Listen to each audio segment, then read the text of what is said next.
Welcome to this explainer. So if you've ever found yourself falling down a rabbit hole of crazy dash cam videos online, well, you already know exactly why these things are an absolute must-have. But decoding the overwhelming and, frankly, frustrating dash cam market, yeah, that's a whole different story. If you've looked online recently, you know there are thousands of options out there. It is incredibly easy to either buy a cheap piece of plastic that just completely fails when you need it most, or wind up overspending on a bunch of features you will literally never use. Our goal today is to help you find exactly what you need without wasting a single dollar. Let's just cut right to the chase and tackle the ultimate buyer's question head on. What's the absolute bare minimum you should actually be spending in 2026? To figure this out, we kind of need to stop chasing this mythical best camera in the world and start looking for the perfect match for your specific daily drive. Here is our roadmap for today. We're going to look at the dashcam dilemma, finding the sweet spot, the secret engine called Starvis, mastering extreme lighting, hidden traps and trade-offs, and finally, the community verdict. Let's jump right in. Part 1, the dashcam dilemma. We're looking straight at that paralyzing paradox of choice, where cameras can cost anywhere from $30 to well over $500. If we look at community-tested data from forums like Reddit and Dashcam Talk, a really fascinating pattern pops up. You can basically break the whole market into 4 distinct tiers. Under $80, you're looking at basic incident recording, no GPS, maybe no Wi-Fi, just a fallback, really. But the real value? That peaks right in the $80 to $150 bracket. This is the sweet spot. You start seeing 2K resolution, GPS logging, which, by the way, is absolutely essential for insurance disputes, and reliable apps. Step it up to the $150 to $250 range, and you're in serious buyer territory with ultra-high-quality sensors and rock-solid parking modes. Anything over $250, honestly, you're paying for super premium stuff like LTE cloud streaming or radar detection. Unless you drive a rideshare or manage a fleet, you probably just don't need to go that high. All right, part 2, finding the sweet spot. How do we actually tell a genuinely good camera in that sweet spot, apart from some cheap knockoff in a flashy box? There is a massive disconnect here between marketing and reality. The marketing guys desperately want you to obsess over 4K resolution. But think of 4K like a flashy paint job on a car. What actually matters is the engine under the hood. And for a dashcam, that engine is the image sensor. A 2K camera with a top-tier image sensor is going to outperform, outlast, and outrecord a cheap 4K camera every single time, especially when the sun goes down. Which brings us to part 3. The secret engine, Starvis.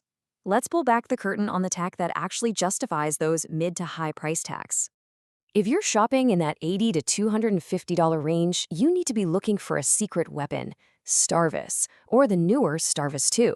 Originally developed by Sony for high-end security cameras, this is what's called back-illuminated pixel technology. It delivers sensitivity that literally pushes past what the human eye can even see. The community consensus is totally clear on this. If you do not see Sony's Starvis or Starvis 2 on that spec sheet, they are probably using lower-grade components that'll just give you dark, muddy footage right when you need clarity the most. Notice how in the older, front-illuminated structure on the left, the light actually has to pass through that messy layer of metal wiring before it even hits the photodiode. That wiring reflects and absorbs the light, basically blocking it. Now, look on the right. By just moving the photodiode above the wiring layer into a back-illuminated structure, the sensor catches all that light with zero interference. It is such a beautifully simple physical swap, but it yields incredible results. And the result of that swap? An astonishing 4.6-fold increase in light sensitivity. Just think about that for a second. When you're driving down some pitch-black highway at midnight, your camera is pulling in nearly 5 times as much light data as the older models. That's huge.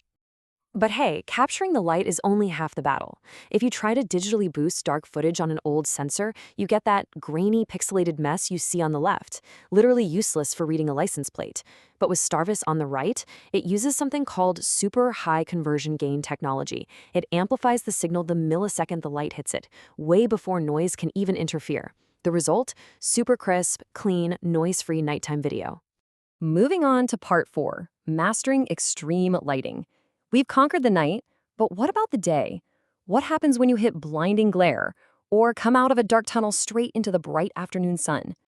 Backlighting is a total nightmare for cameras. Without high dynamic range, or HDR, the camera has to make a choice. It's going to expose for the brightest light, usually the sky, and when it does that, it completely blacks out the darker areas into these useless silhouettes.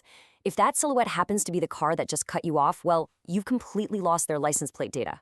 So, cameras use HDR to fix this, but pay super close attention here, because not all HDR is created equal.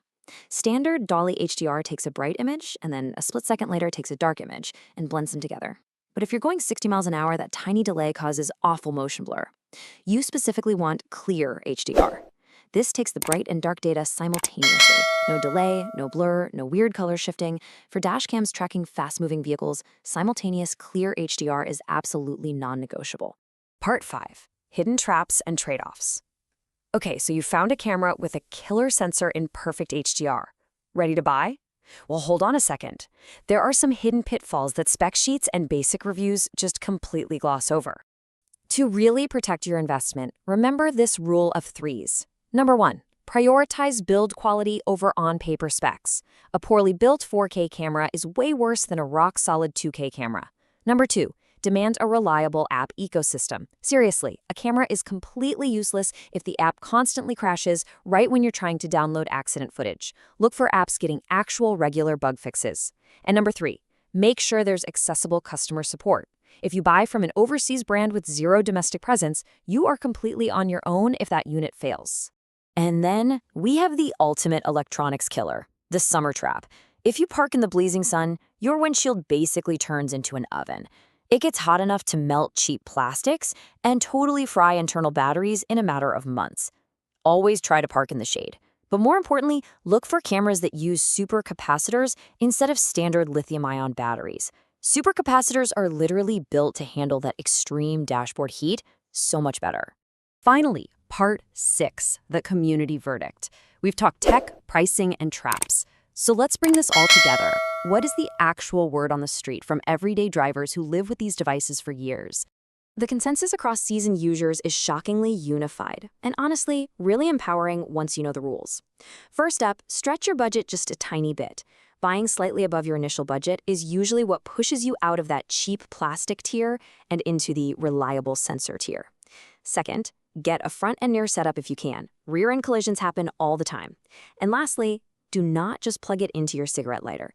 Install it cleanly with a hardwire kit. That's the only way to get a parking mode that actually guards your car overnight without just draining your battery dead. There's this golden rule in the community that perfectly nails it. The camera you actually install and trust is worth more than the theoretical perfect camera you research for 3 months. Don't get stuck in analysis paralysis reading endless Reddit threads and confusing spec sheets. Just find a reputable brand, make sure it has a Starvis sensor, ensure the app works, and get it on your windshield. Protection today beats perfect protection tomorrow, for sure. So, armed with all this knowledge of what's really under the hood and how to cut through the marketing fluff, take a look at your own life. What do your specific driving habits actually demand? Do you just need basic coverage for a quick commute, or are you looking for ultra-clear night vision and hardwired protection for street parking? Figure out exactly which tier you belong in. And ask yourself this, is your current daily drive truly protected from the unpredictable? Thanks so much for joining this explainer. Until next time, stay safe out there.